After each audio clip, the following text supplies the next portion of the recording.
उधर Asia cup से ठीक पहले विराट कोहली का एक इंटरव्यू सुर्खियों में आ गया। इस इंटरव्यू में विराट कोहली ने मेंटल हेल्थ का जिक्र किया। उनके इंटरव्यू से इशारा मिलता है कि पिछले कुछ दिनों से कोहली मानसिक तौर पर बेहद दबाव में है और उनके दबाव की हालत ऐसी कि भीड़ के बीच भी वो खुद को बिल्कुल अकेला महसूस करने लगे थे। टीम इंडिया के पूर्व कप्तान के मुंह से निकले ये शब्द बेहद अहम है, खासतौर पर इसलिए क्योंकि 10 दिन बाद वो क्रिकेट की सबसे रोमांचक जंग का हिस्सा बनने वाले हैं। वेस्टइंडीज के खिलाफ हुई सीरीज में उन्हें आराम दिया गया था। इससे पहले इंग्लैंड के खिलाफ भी वो पूरी तरह फ्लॉप साबित हुए थे। भारत और पाकिस्तान के बीच 28 अगस्त को एशिया कप का बड़ा मुकाबला होने वाला है। एशिया कप में ये भारतीय टीम का पहला मैच होगा। क्योंकि ये मैच पाकिस्तान के खिलाफ है तो इस मैच में केवल काबिलियत अहम नहीं होगी, बल्कि इस हाई प्रेशर गेम में खिलाड़ियों की मेंटल हेल्थ भी बेहद अहम होगी। लेकिन कोहली ने अपने सबसे ताजा इंटरव्यू में कहा है कि वो खुद कुछ दिनों से बेहद अकेलापन महसूस कर रहे थे। खबर है कि दक्षिण चीन सागर में चीन को घेरने के लिए अमेरिका और जापान को ब्रिटेन, फ्रांस और जर्मनी का भी साथ मिलने जा रहा है। पिछले कई दिनों से चीन ताइवान को धमकाने के लिए उसे घेर कर मिसाइलें बरसा रहा है और इसके जरिए न सिर्फ वो अपनी ताकत दिखा रहा है बल्कि उन देशों को चेतावनी भी दे रहा है जो ताइवान के साथ खड़े हैं। यानी अमेरिका और जापान को चीन सीधे सीधे ये बताने की कोशिश कर रहा है कि अगर वो उससे भिड़े तो बुरा होगा। लेकिन अब अमेरिका और जापान ने भी चीन को उसी की भाषा में जवाब देने की तैयारी शुरू कर दी है। दोनों देशों ने मिलकर एक ऐसा चक्रव्यूह रचा है जिसमें चीन को घेरने की पूरी तैयारी हो गई है। दक्षिण चीन सागर में चीन की दादागिरी को खत्म करने के लिए अमेरिका और जापान ने एक नया प्लान बनाया है और इस प्लान को कारगर बनाने के लिए दोनों देशों ने ब्रिटेन, फ्रांस और जर्मनी को दक्षिण चीन सागर में आने का न्योता दिया है। मतलब ये कि अब इन देशों के जंगी जहाज चीन के बेहद नजदीक समंदर में गरजेंगे, जो चीन के लिए किसी बड़ी मुसीबत से कम नहीं होंगे। क्योंकि अमेरिका और जापान की तरह ही ब्रिटेन भी चीन की हरकतों से बुरी तरह चिढ़ा हुआ है। दोनों के बीच हांगकांग को लेकर खींचतान मची हुई है। हांगकांग पहले ब्रिटेन का उपनिवेश था। ब्रिटेन ने इस उपनिवेश को चीन को कुछ शर्तों के साथ सौंपा था, लेकिन चीन ने सभी नियमों और शर्तों का माखौल उड़ाते हुए हांगकांग में अपनी मनमानी शुरू कर दी है। चीन ने जुलाई में हांगकांग के ऊपर जबरदस्ती राष्ट्रीय सुरक्षा कानून को थोप दिया और उसका विरोध करने वालों को जेलों में ठूंस दिया। इसी बात से ब्रिटेन चीन पर भड़का हुआ है और कहा जा रहा है कि वो अब अपने एयरक्राफ्ट कैरियर क्वीन एलिजाबेथ और उसके स्ट्राइक ग्रुप को चीन के खिलाफ तैनात करेगा। और सिर्फ ब्रिटेन ही नहीं, जर्मनी भी चीन को सबक सिखाने के लिए अमेरिका और जापान का साथ देने जा रहा है। वो हिंद महासागर और उसके आसपास के इलाके में अपनी नौसेना को तैनात करने की योजना बना रहा है ताकि चीन की बढ़ती ताकत और दक्षिण चीन सागर पर कब्जे की उसकी भूख पर लगाम लगाई जा सके। असल में चीन पूरे दक्षिण चीन सागर को अपना बताता है।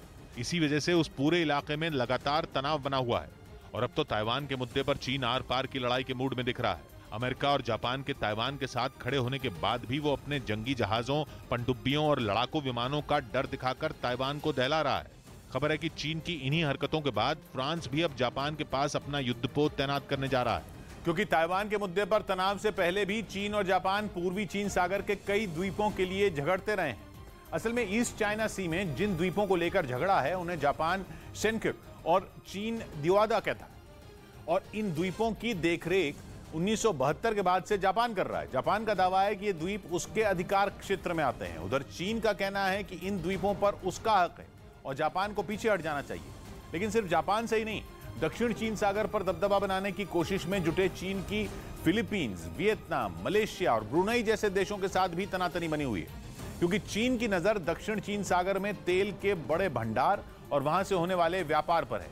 इसी वजह से चीन समंदर के इस हिस्से को अपना बताने का कोई मौका नहीं छोड़ता। दिल्ली में अवैध तरीके से रह रहे विदेशियों पर कार्रवाई की गई।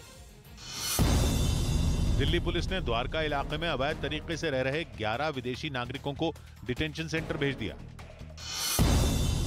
नागपुर में शिवसेना नेता लॉरेंस ग्रेगरी ने नुपुर शर्मा का समर्थन करने पर जान से मारने की धमकी मिलने का आरोप लगाया। मुंबई के बोरीवली इलाके में एक गाड़ी ने बाइक को टक्कर मार दी जिससे एक आदमी और उसकी पत्नी की मौत हो गई। खबर है कि यूक्रेन जंग में जेलेंस्की की सेना ताइवान के रिवॉल्वर ड्रोन का इस्तेमाल कर रही है।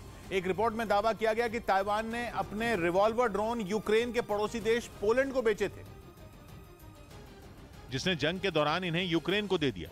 यानी पोलैंड के जरिए ताइवान के रिवॉल्वर ड्रोन यूक्रेन पहुंच गए और अब जेलेंस्की की सेना रिवॉल्वर ड्रोन से रूस की सेना से लोहा ले रही है। एक रिपोर्ट में दावा किया गया कि यूक्रेन को 800 रिवॉल्वर ड्रोन दिए गए हैं। हालांकि ताइवान की जो कंपनी इन्हें बनाती है उसका कहना है कि उसने अपना यह हथियार केवल पोलैंड को दिया था और उसके बाद उसने रिवॉल्वर ड्रोन किसे दिए और किसे नहीं, ये ताइवान को नहीं पता।